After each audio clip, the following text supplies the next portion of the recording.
Drinking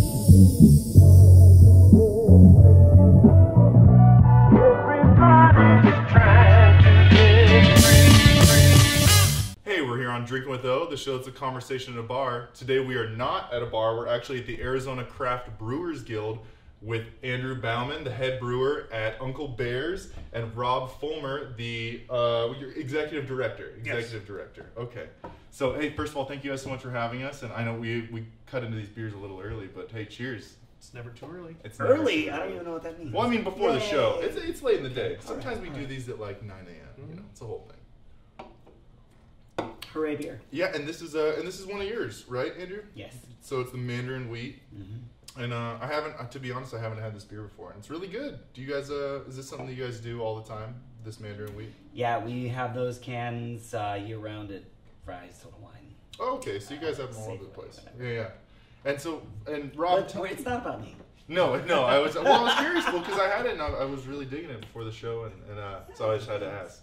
But Rob, tell me a little bit about. I don't know if I am kind of in this world just via the show that we've started to do, but you guys aren't someone that I necessarily saw because I was just so used to just looking just at bars, just at breweries. But right. You guys are a big player. Tell us a little bit about what you guys do in the industry. Sure. The Arizona Craft Brewers Guild has been around for about 20 years. Really in the last 5, and I can say this about guilds from other states as well. We've started to ramp it up. So there's someone in every state that does my job. And each state now has a director. Most of them have a full-time director. That's what I do. Mm-hmm. So in Arizona, I represent over 100 breweries now, over 120 locations. Some of these breweries having multiple tasting rooms or restaurants. And so we primarily promote and protect. So on the protect end, we make sure that we have favorable legislation. We've managed to do that. We've had a great track record of 5 years of having some progressive things that match what's going on in California and Colorado. At the same time, there's a lot of bad stuff that gets out there, and sometimes it's not, intentionally bad. We're just out there to work with policymakers to make sure that our interests and really the community's interests are met. So that's the protect side. The promotion side, you'll see through some of our festivals, which are fundraisers for this endeavor. Right now, we have Real Wild and Woody coming up at the end of July, which we'll talk about a little bit. But we're known primarily for Beer Week in February, Arizona Strong Beer Festival, 10,000 people on 9 acres, one of the biggest single-day craft beer-focused events. We have a festival in Tucson called Baja Beer Festival. We're working on some things going on in northern Arizona, probably Flagstaff very soon. We have a Brewers Ball, and we have a technical conference. So we have 8 or 9 things. You guys are doing a lot, yeah. Well, we have to because things are growing quickly. When I started 5 years ago, I was representing maybe 15 engaged breweries, out of a total of 30. Mm-hmm. So we've had to really, just like they're growing, we've had to grow very quickly. Well, I think that's awesome. And speaking of, it's kind of so cool to be not kind of a competing entity, that you must just be every brewery and every bar's best friend. So we try to be. There's some tough issues that we have to wade through. Honestly, some of the people I work with the best are the people who do my job in other states, because they cannot do what I do. Mm-hmm.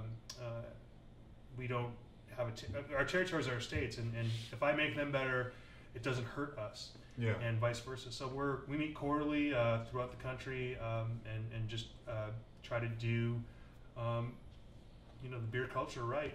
Yeah, well, I think that's great. And so we have something kind of special for both of you guys planned. We haven't done anything like this before, but because you're head brewer for Uncle Bear's, but you guys are both beer fans. So I went out and we got a wheel. We procured a spinning wheel, and we're gonna bring it out, and we're gonna try some beers, and we're gonna see if we can guess them. So how does that sound? That sounds like pure hell. All right, awesome. I'll tell you, as promote protect, I also go to the bank, emails, go to the post office. But yeah, I order grain and write a lot of schedules. It's pretty awesome. Everyone loves my job. We do drink beer, but this actually is going to be tough. It's going to be hard. Even if it was between 3 breweries and you knew all of them, it's going to be tough. Yeah. I'm expecting if one of us gets one of them right, even the brewery or even the specific style, I'd say it's a win. That's hard. There's a million new I'm beers. using my deep skills to make this fun. Yeah, we'll see. All right. I have to remember what it was like to be a homebrewer. Yeah. All right, let's bring it out. Let's see what we got. All right. So here's the Wheel of Death. Yeah. Here we go. So it's gonna be good. There's peril involved. I thought this was just gonna be fun. No, it's gonna be a whole thing. No, so I guess do you want me to spin for you? No. Okay. I'm very good at spinning. Oh yeah, you had told me that. Well, why don't you give it a spin? Yeah. You said you're a pro. So I know how to spin these things. Let's see. We are going to land on the number 7.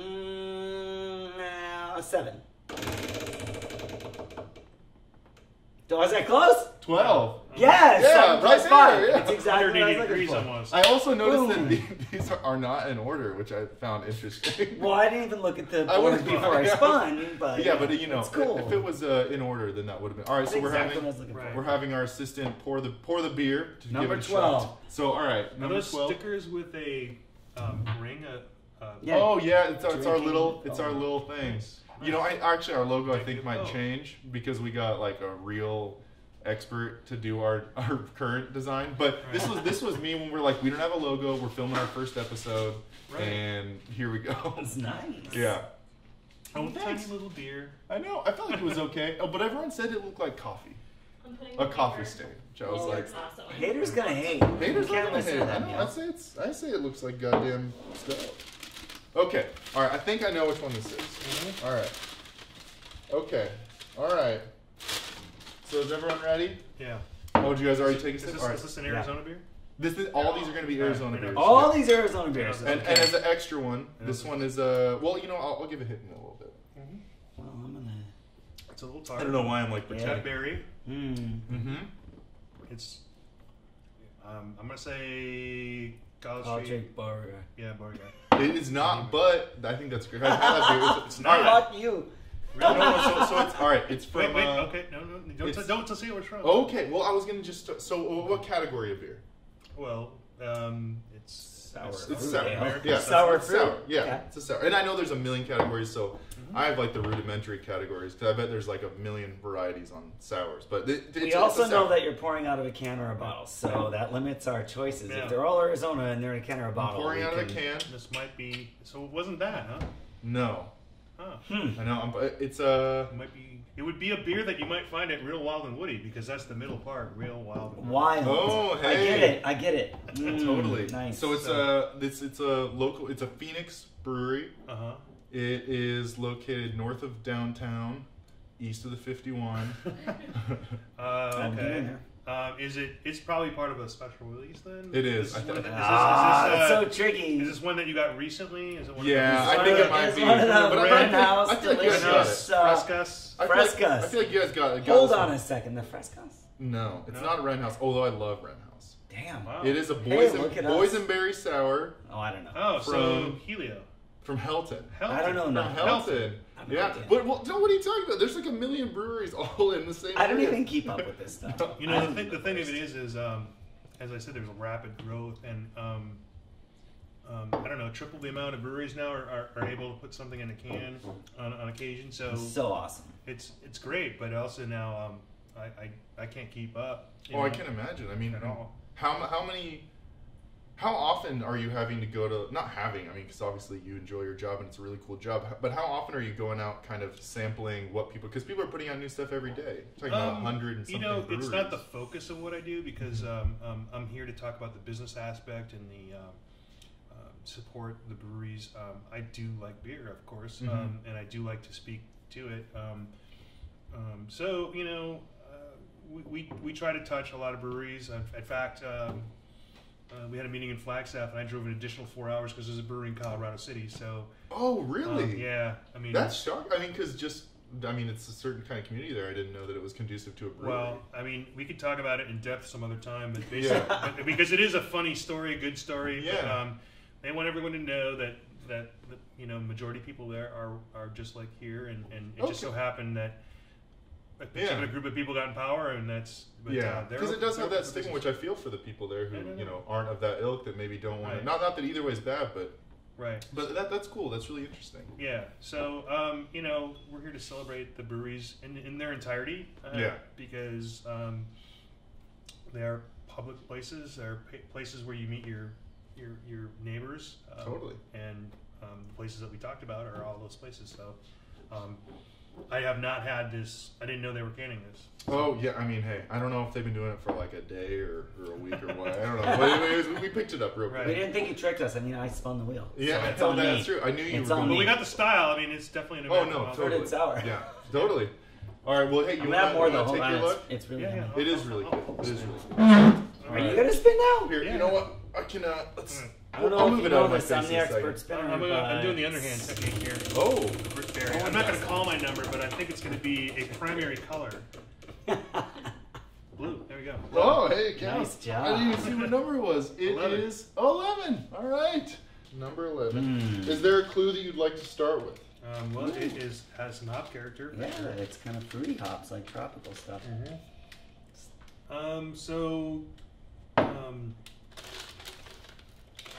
Is this something you got from a grocery store, or I bought all this from King's Convenience. King's Convenience? Well, okay. So they're all of them. Yeah, so they have, but I mean, this is definitely like a grocery store beer. I've seen it at a grocery store. Okay, I'm gonna guess it's Dragoon IPA. It is not. Okay. It is. Good, I didn't guess that. Don't say. Andrew's got to guess. Oh yeah. Yeah.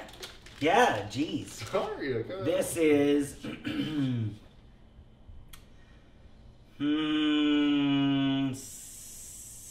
Santan Hobnob. No, it is. Oh, It it's is- someone else. It's in just a pail, and it's from. Pop Shock? No, and it's Did I from. get it wrong? Is it Lumberyard? No. 75? It's Husk Copper. It is Husk. I know, I saw it. Oh, you saw it? I was like, how do you know? Oh yeah. Well, I love that Husk. beer and I drink it all the time. It is a And good now I'm beer. like, I suck. Speaking of your events too, Real, Wild, and Woody. So Yeah. what's that kind of going to be all about? It's happening. Sure, July Not too long. 28th, the July last 28th. Saturday of July. Okay. It's in the Phoenix Convention Center. Oh, so yeah, big. Yeah. So we'll probably have 3,000 people there. Wow, that's really big. Not necessarily the biggest festival, but I think it's the one a lot of people enjoy because it covers Real, which is cask ale. Okay. That's how beer was generally served. Wild, which is American sour or funky. It uses different microflora instead of just beer yeast. And then Woody, which is a barrel age. So it can be any of those. You're going to see any one of those from each brewery, or maybe all three, or maybe multiples. But it's also going to be regular brewing too. Okay, so You should have one Real, one Wild, one Woody, and then maybe something else. But that's just me. Yeah. I have higher standards than everyone else. It's fine. So Well, is it the long and short of it is we have to get people in who have the expectation of having the beers that they like too already, and then dabble out. So we're working both sides of that equation. Yeah, totally. How hard is it to get people to go to? Is it just you let them know and it's everyone wants a piece, or I mean, 'cause that's a big deal. We sell it every year, sometimes earlier than later. I prefer earlier. But, but it's a showpiece kind of thing because we don't, with the overhead of having it in the Phoenix Convention Center. There's a lot of money involved. No, totally. There was a lot of lobbying to get in there. It was the first time that a beer festival had been there in the 30-year of existence. Really? Yeah. So we're trying to showcase downtown Phoenix in the summer when the expectation is everyone's gone, and we're bringing people back. We've got 2 other events. We've got an industry event the day before, which is our conference. Okay. Which we talk about a little later, and then before that, we've got another even more esoteric event. We're trying to build this for the industry and for Arizona and Phoenix, and the larger goal is to really be a part of the tourism industry, which we already are, but just to demonstrate we can draw people there and maybe get the Brewers Association Craft Brewers Conference, which would bring 15,000 professional brewers to Arizona. So that's what the goal is. It's a pretty fun conference. You've been 15,000 brewers. Yeah, That's one crazy. city. Yeah, and so we're doing it for a lot of other reasons. It does bring us a small amount of money, But these are fundraisers to do all the things that we talked about before, and to run this organization. Our dues for our brewers are extremely low, less than a cup of coffee a day. So, wow! Well, so we need to have those events be successful, and they're good, they're great to showcase Arizona brewers. Mm-hmm. So you're going to have a presence there at the festival. And you guys are planning on bringing 3 beers? Yeah, we'll bring, and then a 4th wild card. We'll probably bring 6 beers. Oh, wow. 1 real, 1 wild, 1 woody, and 3 of our standard lines. But those 3 beers, and this is what I love about that festival, is that people bring beers you can't get anywhere else. Mm-hmm. You're never going to see them again. Yeah. They're just for that festival to really highlight the special things we can do as brewers when we get to play around. Because so much of our day is doing the same thing. Well, so, I mean, I'm sure that it's just a requirement, just without even thinking, that you have to have, like these 4 styles on all the time. Right. Just to run anything, just because, a lot of people are going to come in, I don't really know, I'd go for this or I'd go for that. So, but this is, you just get to go nuts and do whatever.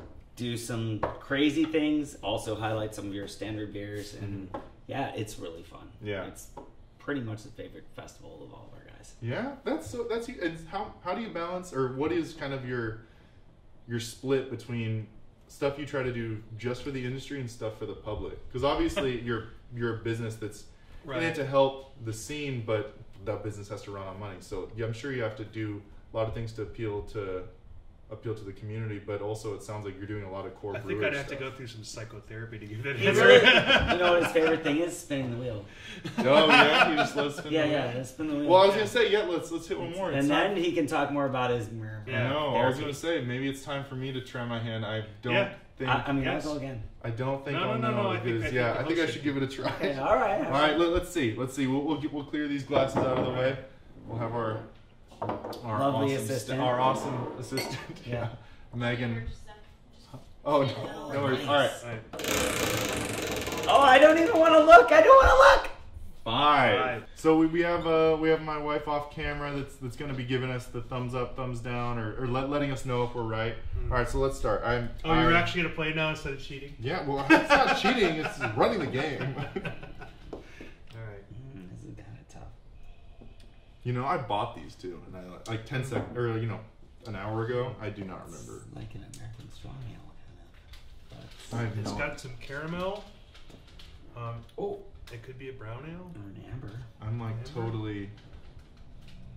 I have no idea. It tastes good, but I would guess like is this a Thunder Canyon Deep Canyon Amber? No, but you're on the right track. Oh. Because it's not like, it tastes like a.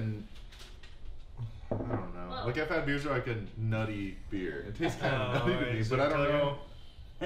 He knows what he bought. Well, no, but I bought a long neck of like a nut beer, and well, then I know it's what that not would this. be. It's not that. It's not this one. No. Amber. This is a hard game. Yeah, I don't know. Who makes an amber? Barrio. No, they make a red. Wait, it could be a Barrio because they do. It's called Rojo, but it's a Scottish. Oh, that's what I'm talking about. You're getting the nod of approval. What? What is it? Yeah, Barrio. Barrio. Well, it's all those things. It's the Barrio Rojo Scottish style. No way! I get out once in a while. It's fine. I bought this beer and I don't even remember seeing that. Yeah, you guys want to do one more spin of the wheel? Do one more. One more. Who wants to spin it? And you got it? I already raised my hand. Yeah, well, I thought maybe you were saying like, yes, right. I do want to do it. When this is over, you can spin this alive. We'll turn it that way so I can't see. All right. I don't want to see. Oh, I thought you didn't. Oh, okay. No, it's a blind taste test. All right. Here we go. So don't want to hit your glass. What number? What are you calling? 38. 38 out of 60. We did 11 already. Oh, we did 11. One more. But I don't remember what it was. If you served it again, I'd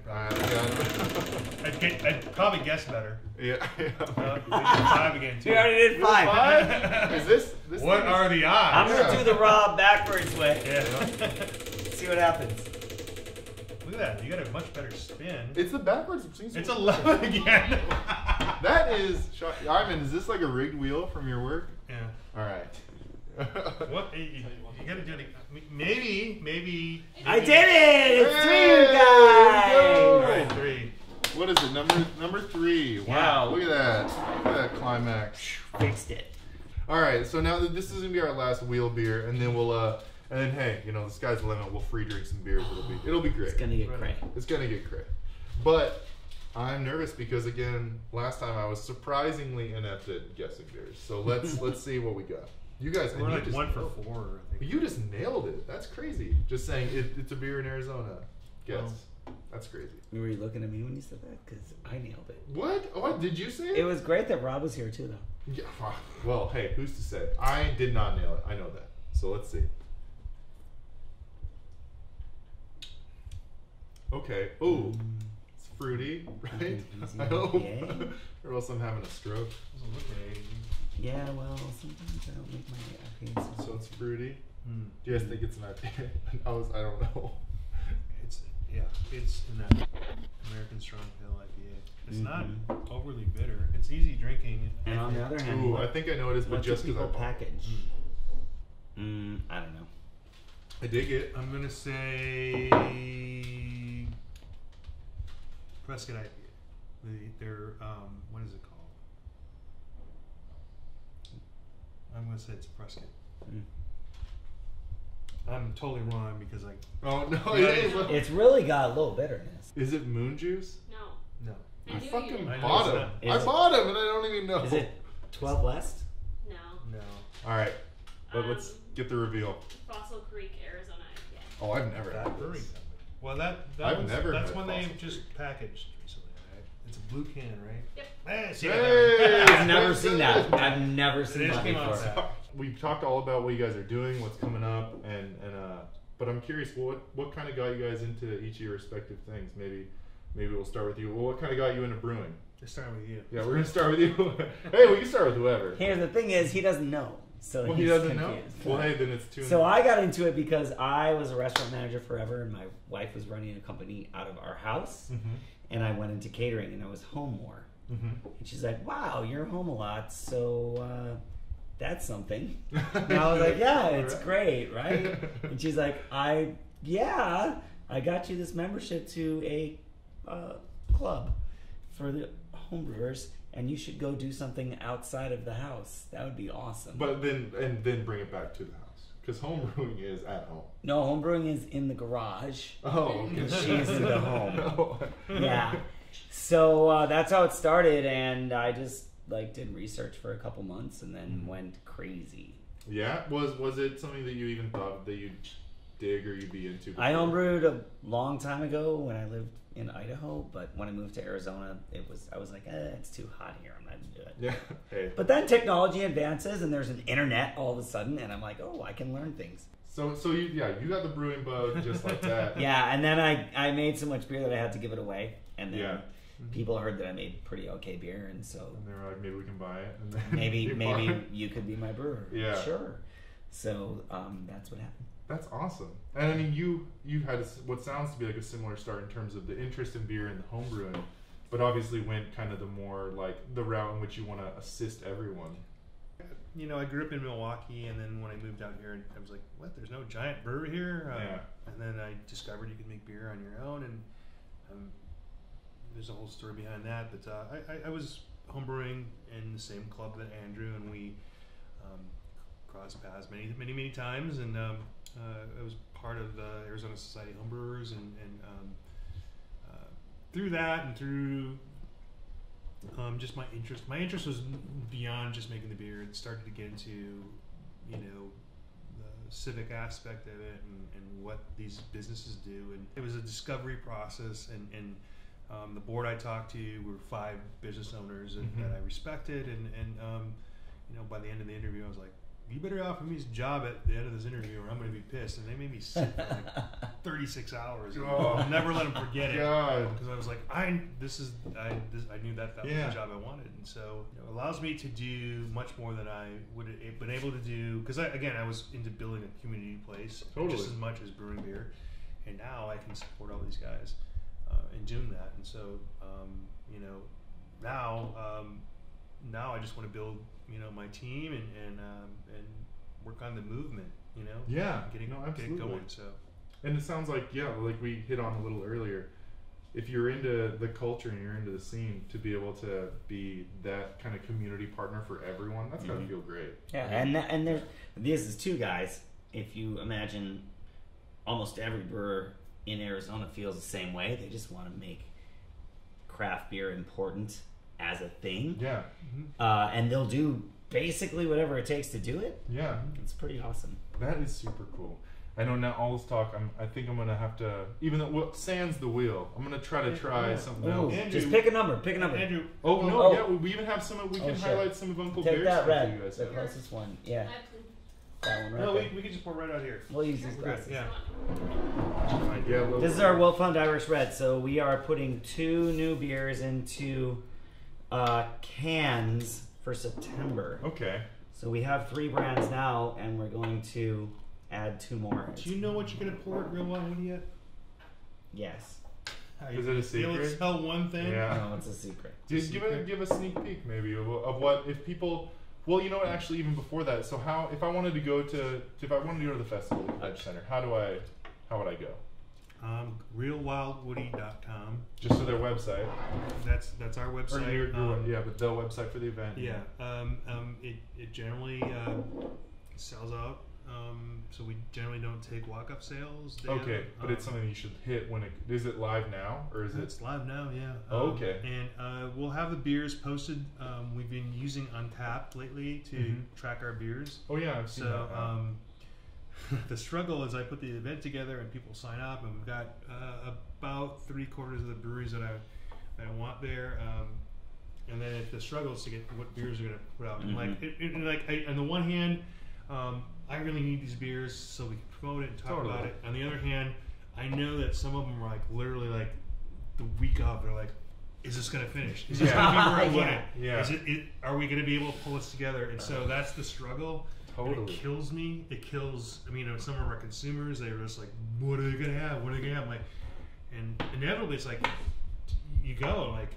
Yeah, it's like, don't focus on the You'll one. find one. You'll Trust just me. let them You'll know find there's some gonna be amazing beer there. stuff. Yeah. You guys don't have to worry. You're not going to go in there like, hey, it's actually a sparkling water festival. We weren't able to bring it together. There's going to be beer there. So yeah. Well, I went down to Tucson last week and did a collab with 1912. So we're doing a Flanders Red, and Flanders Red inspired beer because it's not just aging for years. Yeah. But that he's bringing up, and he's coming up this week to brew with me, and so we'll have the 1912 Uncle Bear's collab sour double IPA as one of our sour beers there. Awesome. And then we're going to do a cask, and we're also going to do an oak aged beer. So this is an oak aged beer, so we.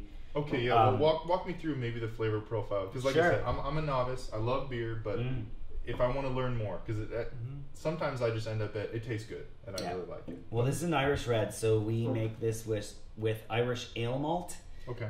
Coming from Ireland, so all the malt comes from Ireland. We use English hops, and we take oak staves and let them sit in there for about a week to express their flavor. And I love this beer. I think it's super easy drinking. It's definitely one of our very biggest sellers in the market.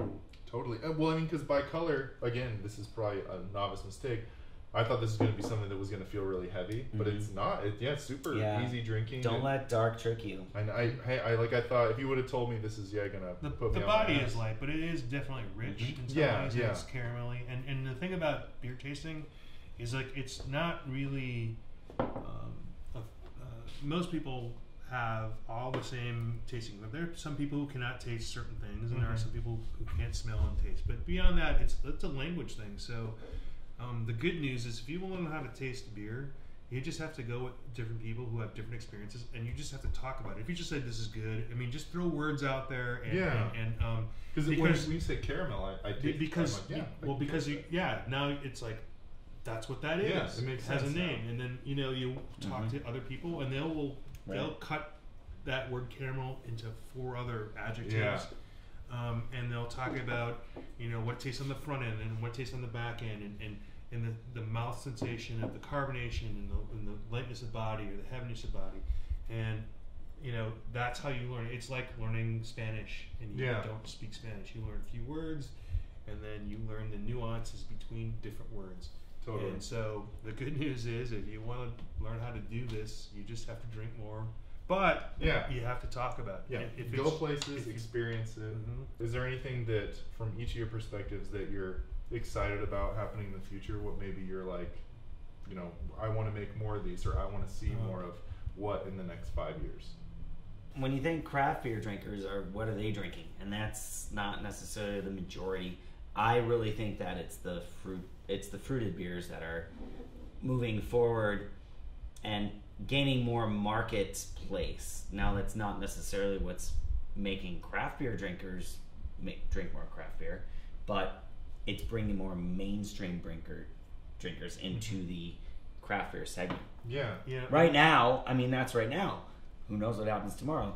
My daughter loves sours and IPAs, and she's just a brand new drinker. So we went through a period where there was just a lot of the classic styles for sure, but we should have understood the fact that, you know, you've got Frito-Lay potato chips and Pringles potato chips, and they've been doing, I mean, there's probably 24 different flavors, right? And that's been going on for a while.